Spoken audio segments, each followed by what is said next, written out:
Materi pokok pembelajaran adalah algoritma dan pemrograman komputer. Kompetensi dasar dan indikator pencapaian kompetensi. Kompetensi dasar pada pembelajaran kali ini yaitu pada 3.6 memahami bahwa sebuah program dapat didekomposisi menjadi subprogram dengan indikator pencapaian kompetensi 361 memahami algoritma dan pemrograman komputer dengan tekun 362 mengamati prosedur dan fungsi dengan teliti. Kompetensi 4.6 mengimplementasi sebuah program yang memakai atau mengandung subprogram, prosedur, fungsi. Indikator pencapaian kompetensinya 461 mengimplementasikan kegiatan sehari-hari ke dalam bentuk algoritma dengan tekun dan teliti. 462 mengimplementasikan algoritma ke dalam subprogram, prosedur, fungsi dengan teliti dan cermat. Tujuan pembelajaran. Setelah mengikuti serangkaian pembelajaran, diharapkan peserta didik pertama, mampu mengemukakan contoh algoritma dalam kehidupan sehari-hari dengan benar dan percaya diri. Kedua, mampu menjelaskan definisi flowchart dan pseudocode dengan benar dan percaya diri. Ketiga, mampu menyebutkan bahasa pemrograman dengan benar dan percaya diri. Keempat, mampu merancang algoritma dalam kehidupan sehari-hari ke dalam bentuk flowchart dengan teliti dan penuh percaya diri. Yang akan kita pelajari pada pertemuan kali ini adalah tentang algoritma dalam kehidupan sehari-hari dengan kata kunci algoritma, pemrograman, flowchart, pseudocode, subprogram, prosedur, fungsi. Bagaimana algoritma dalam kehidupan sehari-hari? Algoritma sebenarnya banyak dijumpai dalam kehidupan sehari-hari, seperti salah satu contohnya ketika membaca resep makanan. Selain bahan-bahan yang digunakan, juga akan melihat prosedur atau urutan langkah-langkah untuk membuat masakan tersebut. Prosedur dalam resep seperti itu sebenarnya menyatakan semacam algoritma. Prosedur itu merupakan suatu urutan yang memandu orang untuk melakukan suatu proses. Untuk langkah-langkah pada algoritma yang paling penting harus logis. Pada umumnya, pihak atau benda yang mengerjakan proses tersebut disebut dengan pemroses atau prosesor. Nah, pemroses tersebut bisa berupa manusia, komputer, robot, atau alat-alat mekanik atau elektronik yang lainnya. Pemroses akan melakukan sebuah proses dengan melakukan atau mengeksekusi algoritma yang menjelaskan proses tersebut. Jika sudah melakukan algoritma, berarti sudah mengerjakan langkah-langkah yang ada dalam algoritma tersebut. Pemroses nantinya akan mengerjakan proses sesuai dengan algoritma yang telah diberikan kepadanya. Maka dari itu, sebuah algoritma harus dinyatakan dalam bentuk yang bisa dimengerti oleh pemroses. Jadi, bisa dikatakan bahwa suatu pemroses harus pertama, memahami setiap langkah algoritma. Kedua, mengerjakan operasi yang harus sesuai dengan langkah tersebut. Bagaimana contohnya? Perhatikan contoh berikut. Contoh algoritma bahasa natural dalam kegiatan makan. Nah, perhatikanlah langkah-langkahnya. Adapun kegiatan makan mempunyai langkah-langkah. Pertama, mulai. Kedua, cuci tangan dahulu. Ketiga, ambil alat makan seperti sendok, garpu, piring. Keempat, ambil nasi dan taruh di atas piring. Kelima, ambil lauk, taruh lauk di atas nasi. Keenam, ambil air minum di gelas. Ketujuh, baca doa sebelum makan. Kedelapan, kita langsung makan. Kesembilan, sesudah makan baca doa. Kesepuluh, cuci piring. Kesebelas, selesai. Ini adalah contoh algoritma dalam kegiatan makan sehari-hari. Dari algoritma bahasa natural dalam kegiatan makan dapat dibuat flowchart seperti berikut. Mulai, cuci tangan, ambil alat makan, ambil nasi dan taruh di atas piring. Ambil lauk, taruh lauk di atas nasi. Ambil air minum di gelas. Baca doa sebelum makan. Makan. Sesudah makan baca doa. Cuci piring. Selesai. Nah, inilah bentuk flowchart dari algoritma kegiatan sehari-hari. Penyajian algoritma pada praktek penerapan algoritma haruslah efisien. Efisien di sini artinya cepat, tepat, simple. Seperti kasus membuat software komputer. Software yang dibuat dengan algoritma yang baik akan menghasilkan software yang efisien, tidak banyak bugs, dan tidak memakan banyak memori yang tidak perlu. Misalnya, penyajian algoritma biasanya tertuang dalam bentuk flowchart, pseudocode, dan diagram-diagram. Apa itu flowchart? Flowchart merupakan gambar atau bagan yang memperlihatkan urutan dan hubungan antara proses beserta pernyataannya, di mana gambarannya berupa simbol. Flowchart terdiri dari dua jenis. Pertama, flowchart system, yaitu bagan dengan simbol-simbol tertentu yang menggambarkan urutan, prosedur, proses suatu file dalam suatu media menjadi file di dalam media lain dalam suatu sistem pengolah data.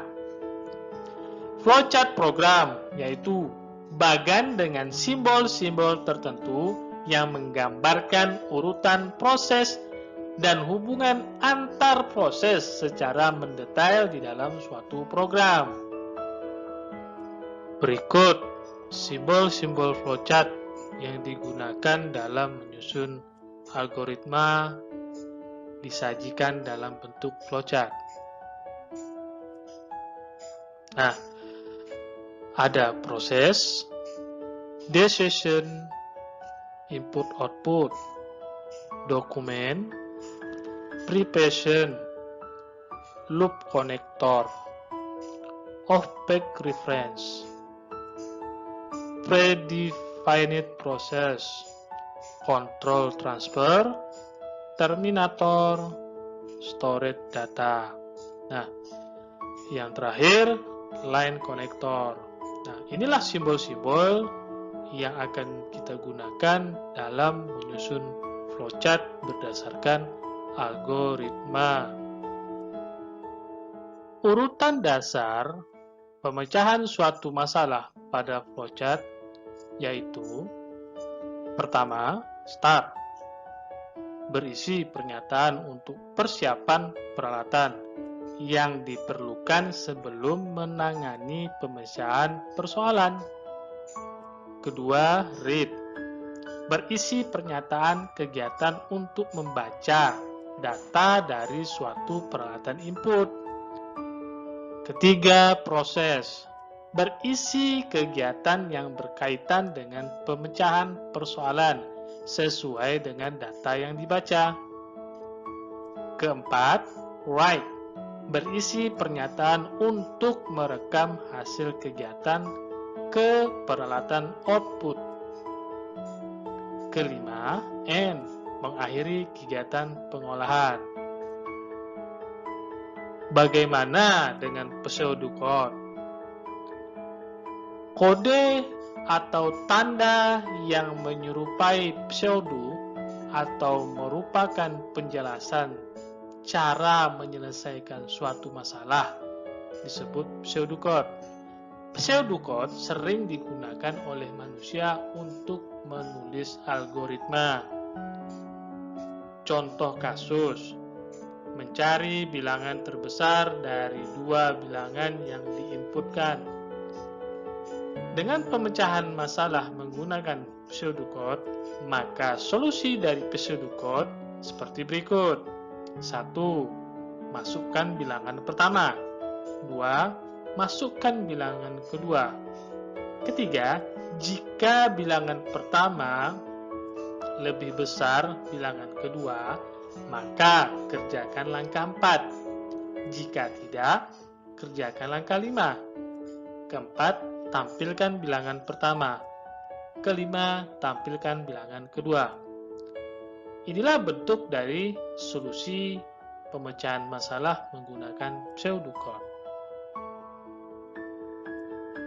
Adapun bentuk perbedaan penulisan pseudocode dengan algoritma, perhatikan bentuk tabel berikut ini. Nah, di sini nampak perbedaan dari pseudocode dan algoritma. Dari pseudocode, ini ditulis nilai A ditambah dengan 5. Sedangkan algoritma, A dengan tanda tambah dengan tanda simbol. Perhatikan. Nah, di pseudocode, statement cetak itu diterakan.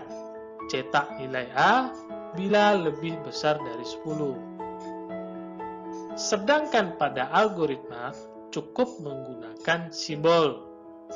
If A besar sama 10 dan print.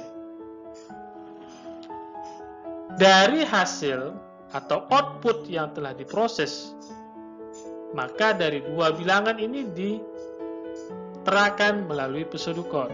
Dari dua bilangan A dan B, cari bilangan yang terbesar. Sedangkan pada algoritma menggunakan sintak if A besar sama dengan besar B dan print A. Jika tidak, print B. Inilah bentuk dari perbedaan pseudocode dan algoritma. Mekanisme pelaksanaan algoritma oleh pemroses. Komputer hanyalah salah satu pemroses. Agar dapat dilaksanakan oleh komputer, algoritma harus ditulis dalam notasi bahasa pemrograman, sehingga dinamakan program. Menurut tingkat kedekatannya dengan mesin komputer, bahasa pemrograman terdiri dari A. Bahasa mesin, yaitu memberikan perintah kepada komputer dengan memakai kode bahasa biner. Contoh 01 1001 011 0110. B. Bahasa tingkat rendah atau dikenal dengan istilah bahasa rakitan. Kalau menurut bahasa Inggris namanya assembly, yaitu memberi perintah kepada komputer dengan memakai kode-kode singkat atau kode mnemonik. Contohnya kode mesin, move, sub, cmp, jmp, cge, jl, loop, dan sebagainya. C. Bahasa tingkat menengah, yaitu bahasa komputer yang memakai campuran instruksi dalam kata-kata bahasa manusia. Lihat contoh bahasa tingkat tinggi di bawah ini. Dan instruksi yang bersifat simbolik, contoh kurung kurawal, tanda tanya, besar, dan seterusnya. Bahasa tingkat tinggi yaitu bahasa komputer yang memakai instruksi berasal dari unsur-unsur kata-kata bahasa manusia. Contoh, begin, and, if, for, while, and, or, dan sebagainya. Adapun bahasa pemrograman yang cukup dikenal antara lain yaitu bahasa rakitan assembly, Fortran, COBOL, ada PLI, ALGOL, Pascal, C, C++, Basic, Prolog, LISP, PRG. Bahasa-bahasa simulasi seperti CSMP, SimScript, GPSS, Dynamo. Itulah bahasa-bahasa pemrograman yang sering digunakan oleh pembuat atau pemrogram atau programmer. Terima kasih atas pertemuan kali ini. Sampai ketemu ke pembelajaran selanjutnya.